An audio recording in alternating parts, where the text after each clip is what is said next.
riser clamps. Every bike, whenever you do as far as ape hangers and higher bars, what's inside your bike is these little rubber bushings that you can squeeze. Super, super thin. They're not much to them. Whenever you change out higher bars, you have more leverage, where you can pull back a lot more, and you'll get a lot of slap going in there with these stock ones. So you want to do the polyurethane ones, which are a really thick rubber. Anyways, there's a thick rubber, and then plus it has a metal sleeve that goes inside there, which will keep your bike from coming back and forth whenever you have higher bars on there. You don't think about it as much, but every time that you put on the brakes or you give it gas, your hands come back, and that force and everything, the higher it is, the more leverage you have, so it's going to move whenever you go. Yeah, like every time. One thing that we find out with handlebars, the biggest thing, and probably the reason why most of you are here, is comfort. The handlebars seem to be the number one, number two comfort thing. You know, it's easy to change the seat, but, you know, where your arms are so important on your comfort. You know, most of the bikes are down here. You know, Harley makes a bunch of bikes, different families, but everybody is a different shape, different height, different lengths, different expectations of what they want. I know Roger, our sales manager, they wore just driving every day. Yeah, and I tell a lot of people, whenever you drive your car, do you drive your car with your hands down at the bottom of your steering wheel, or do you drive it with your hands more at the top of the steering wheel? Whenever you drive at the top of your steering wheel, your elbows and your wrist and your shoulders are even, and you get better circulation. It's more comfortable. It's just a natural stance. It's a lot more comfortable. A lot of people are like, well, with apes, I don't want to go high. I mean, it can't be comfortable. I had drag bars on my bike to begin with. I put some apes on there, and I could ride an extra 100 miles longer in a day just because of the fact that I didn't have the stress on my lower back, stress on my shoulders, my neck bent over, the wind catching it. That's what we find, and sometimes handlebars seem like a really easy thing to do. I'm just going to throw handlebars on and go down the road. We all know that there's cables, there's internal wiring. It's a big deal, but it's one of those things. Once you do it and you do it right, it makes all the difference. It's like any other comfort components on the bike. It goes from a bike that, boy, I would like to take that big ride with you guys, but I know my arms are going to start killing me after an hour and a half. It's something that really does extend your riding and you wanting the desire to ride. And sometimes that's just a nice way to go. Getting on handlebars and getting something comfortable for you, while it's down now, we do have the fit shop, which is going to be up this spring. Yep, it'll be up this spring, yep. Which is just a device, I'm sure a lot of you have seen it, where it's a bike that we have.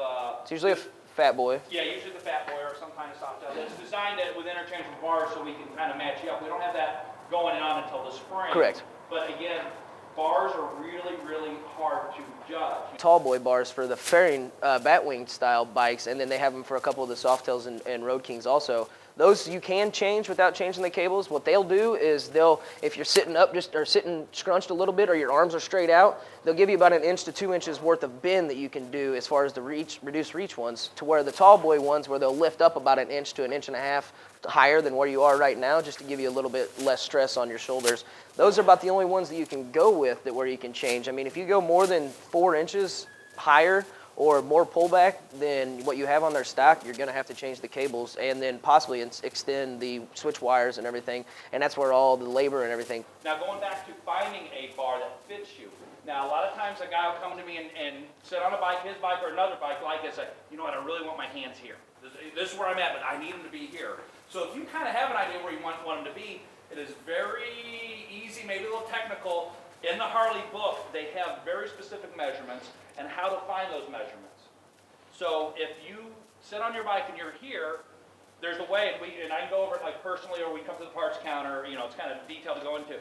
The way they have pullback, the rise, we've all heard these different terms, or maybe not, and this is how Harley and the other manufacturer try to get a standard code, so to speak, a standard measurement, so everybody's comparing apples to apples. So what I find, if you know what your stock bar is, Harley has a lot of the stock bars in here, the measurement, okay, this is where I am now, I need to be 1 inch back, 2 inches forward. We can find that number, or at least something close in the Harley book and in the aftermarket books. As many options as the aftermarket ones do, and the aftermarket ones keep getting bigger and bigger and bigger, so you just got to realize that it's going to take a little bit of time by the time you order them up, you get everything in, and then get them installed. And we've also found that sometimes in our dealings is that there are some companies that sell these kits that'll say, you know, between 12 and 8, you know, very vague, and we've kind of had some bad luck with those kits as far as this fits, that doesn't fit. We find, as Zach said, that if we can take the time and have the bike and measure it correctly, have a trained mechanic measure and get it all perfect, then it just makes all the difference. As far as the cables go, there's a couple different varieties of cables that you can go with. The stock ones are the vinyl ones. That's what comes from the factory. There's not much to them. They're rubber, all the way to the braided cables, which you see, that's the black braided, the diamond black, or the black pearl they call, to the chromite or the diamond black on the Road King here, to the stainless steel, or the stainless polished cables on that one. You have 3 different shades as far as the cables go, a little bit darker to the shiny, and then the blacks. What's nice about the braided ones is on heavy forcing and braking, the vinyl ones can expand, where the braided ones, they're strong, they won't collapse, they won't expand, so you have more performance as far as the braking power goes. You don't have, every once in a while, if you hit the brake and it squeezes, sometimes that could be just the fact that the cable, or the braided, or the brake line, the vinyl brake line itself is expanding enough to get a bubble in there or anything where you could have that squeeze, where the braided ones, they will not do that because of the steel that's actually inside them. Some of the benefits, other benefits as far as, of course, they look better. You can go anywhere from the black to the shiny. It just kind of gives that final touch to the bike itself. And then in the long run, they're going to last a lot longer than what the vinyl ones do.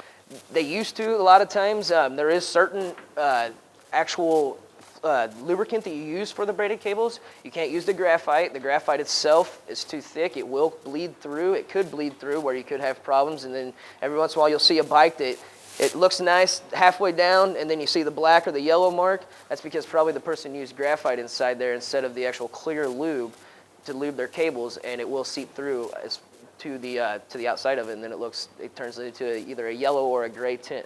For anybody that has an 08 or newer fly-by-wire started deal, even some of the Softail, very few of the Softails do the fly-by-wire. Anybody that has the fly-by-wire, anytime that you do bars, you have to do the extension here. Reason being is the stock ones, they're bulky, they won't run through the actual lines themselves, and this right here gives you enough length to where you can build off of this one if you go with really, really high bars. If not, then it's simple to slide through. That way you don't have as much time, it's not as time consuming, trying to cut, splice, solder, and make everything else fit.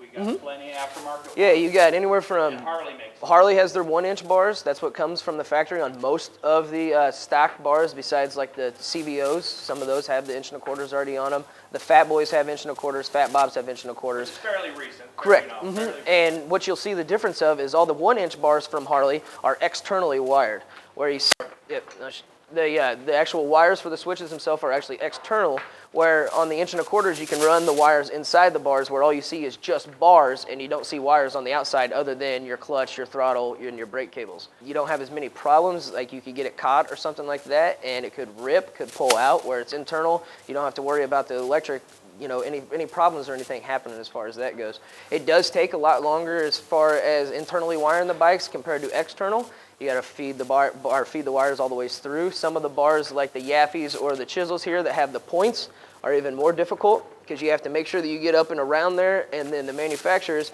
make sure that they've smoothed the welds inside there, because if you get snagged or anything like that, you could have problems as far as ripping it.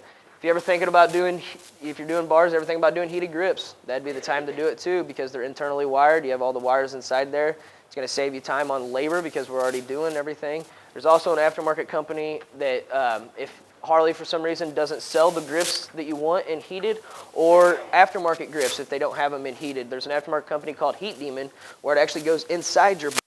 It has a heating element in there, and then you have a switch where you can turn it up and turn it down, and then you can put any grip that you want to. If you want this grip on there for now, but maybe later on you might find a grip that you like better, well, with the Heat Demons, you can change any grip anytime you want, but you're still going to get that heating device. Yeah, and so like you said, sometimes if you have a CVO or you have a theme already going on, the Heat Demons, like you mentioned, they have a little heater that goes on the inside of the bar. So basically their mentality is like, we're not really heating the grip, we're heating the bar, which is heating the grip. And it's a nice product. They even have a little display up front where you can feel it's hot here, but you feel right here there's no heat. Yep. So it's not like your whole handlebar gets hot. And like I said, it's a neat deal. We get about the same amount of time doing that as the Harley. Obviously, we prefer the Harley over something like this, but if there's no other choice, then this is the way to go, because you can change grips down the road, and if you have a theme or a CVO that you like the grip on. How we remove bushings when you change the bars out? You want to change the bushings? Yeah. For sure. I even recommend, even if you're just changing any bar out, if you're going with a set of T-bars, anything, you're in there, you might as well change them out because then you won't have any problems later on down the road. And they also have, not only the polyurethane aftermarket, they have like the good types, which is basically a solid aluminum bushing. And we've even had deals where the guy had a big apron. We actually had to put a set screw in. Yep. Drill a hole, put a set screw in there because they were having that trouble. You know, a lot of that has to do, like I said, is ripping that bike off that kickstand. You know, a lot of times if you get to have to turn that wheel, cock to the right, she just pops up real nice, especially if you get the bigger bars. Yep. Or a touring bike. It's just so much nicer to do it that way. But yeah, they're definitely, if there's a will, there's a way. And we've all seen some pretty crazy handlebars out there. If you don't have a soft tail, that's fine. We get you, oh, this is fine. Okay, let's figure out where you're at. And then, like I said before, then that's where we go maybe sit on your bike and we know this is where you want to be. And then I can get like the measuring tape, everything's at right angles. And then we can kind of give you an idea of the numbers of a handlebar, like a range, what you like. And then we can always sit down through Harley, aftermarket, and get you something close. Everybody knows John, our service manager, right? Yeah. Hello, everybody. I just want to throw out where you're coming at. We have an example going on right now with Mr. Ziegler's bike up in service. Plenty of times we'll have customers who can't decide between this bar and this bar. So we'll get the bike up on the lift, take everything off, and we can actually mount the bar on the bike, and then you can sit on it and see. So that's a possibility. Before you order up the cables and everything, that way the bike's there, and then you can actually, and also, for instance, for measuring the cables and stuff, that way whenever the bike is, you're sitting on the bike, you have the position where you want the bars to be, because even if the bars are up and you bring them back 2 inches, well, that could lower the cable length by 1 inch just because of the fact they're pulled back more. 50 days to send them back and everything without being stuck with them, and then we can get exactly where you want to be and how high you want to go and the right bar for you, so that way you're comfortable. But hopefully before we get to where we got to order a couple bars, we can get as close, narrow down to one or two. Because obviously we can't just, just like you said, we can't order bars. Even though we're not stuck with them, it does cost us money to send them back. Hopefully don't get scratched in the process. Get them all the same cable, he gets them like, oh, I hate this. We're like, whoa, okay, I don't tell you, Yeah, and even if you have a Fat Boy and your buddy has a Fat Boy, if yours is 1 inch lower and his isn't, I mean, it's going to be a complete difference. Like 31 and 34. Right. If you go wider or narrow, does that make a big difference in the... It'll make a difference. Now, again, we're not going to say all of a sudden your bike's not going to handle. It's going to handle different. Different. I'm just saying different, not bad or good. I mean, it'd be like, you'd have to get used to it. You would. Yeah. Well, it's like a lever. Now you got a longer lever or a shorter lever, so it's a little harder to do. But it's just something like we tell when a guy gets brand new bar, especially if it's a dramatic change. Hey, let's take it easy. Don't go out of here and get on her. Let's get used to her first. And it's going to be a bigger change slower speeds rather than faster speeds, because faster speeds you're not moving the bars near as much anyways, but slower speeds coming into a parking lot and stuff like that, you have to realize that, higher the bars are, the more of a stretch it's going to be. And ways to do it, obviously, if we do it here, then most of the stress is on us getting it. If we're helping you with a project, you do it in, or your buddy, or whatever, we're willing to help you with that. Like Zach said, we go from, hey, don't worry about the wiring, to, hey, let's look into something like this to make you or your mechanic or whatever more comfortable. We want to help you. We don't want you to feel like, hey, if I'm not getting it done here, they're not going to help us out. We love helping guys out doing their own projects or their buddies' projects, There's the Dynas and the Softails. I mean, you can order up a set of bars, come in here, within probably 30, 40, probably less than 30 minutes, we could pop the top riser clamp off, put those bars on there, measure all the cables and everything, and then be able to order them up while you're not down with your bike very long, if you're doing something yourself. And that's what kind of John was saying. It's so nice to be able to have our customers sit in with us and mock it up, Yep. and this is perfect. Obviously, we can't let you ride it down the road because we don't have cables, but it makes such a big difference doing a little research here. And that's what we kind of try to do here is, hey, let's spend maybe a little more time talking to our customers, getting the right deal as opposed to, hey, I think I know what you need, let's get it on, oh, it's way off, let's try again. Nobody wants to do that. Yep. And again, if we're doing something and we're under a time frame, let us know. Yep. I want my bike out in 2 weeks, then let's go to plan B. Let's do some more research. Let's maybe do a lot of legwork before the bike comes in. Yeah, and if we can. for your, like you said, on your Fat Boy, I mean, that's real simple too. I mean, bring it into service, we, mock it up, mock the bars up there that you want, and then we can put the bars back on there without taking the cables and stuff off. You can ride it for another week, and then once the cables come in, bring it back, and then we can get it all knocked out. If you come to us, come to the seminar, we really appreciate that. We want to build a relationship with you guys. Let's give you a discount. Let's make it happen. Because then it helps us out because then we are just doing bars. And then we have a guy, and you see all these bikes here. A lot of these guys, we call it, hey, you don't mind us using your bike for our display. And a lot of guys, after they get their bike done, love showing their bikes off. Cool. Well, if you guys have any questions, like I said, my name's Zach. That's Rob. Let me know. I appreciate you guys coming. We will have another seminar in 3 weeks for anybody that is going to the Daytona Bike Week. It'll be going over just different things to get your bike ready for it, if you're traveling to it, and then different packing, and then have some ideas and stuff of Daytona. We'll have different flyers on what's going on, different hotels, different events, while you're down there and everything. So, appreciate it, guys. Thank you, guys. Those are the Harley Batwing Mini Apes. They're 12 inches. They are 2-3 hours just to do that. There's a shitload of wires inside those bars. Yeah, a lot. But this is from Harley. What's nice about these bars is they have the cables already made for your bike, where you can order up the bars and the cables at the exact same time, where you don't have to do the switching in and out and everything. What's that? The fair amount of mirrors? You can, but you're not going to be able to see much out of them.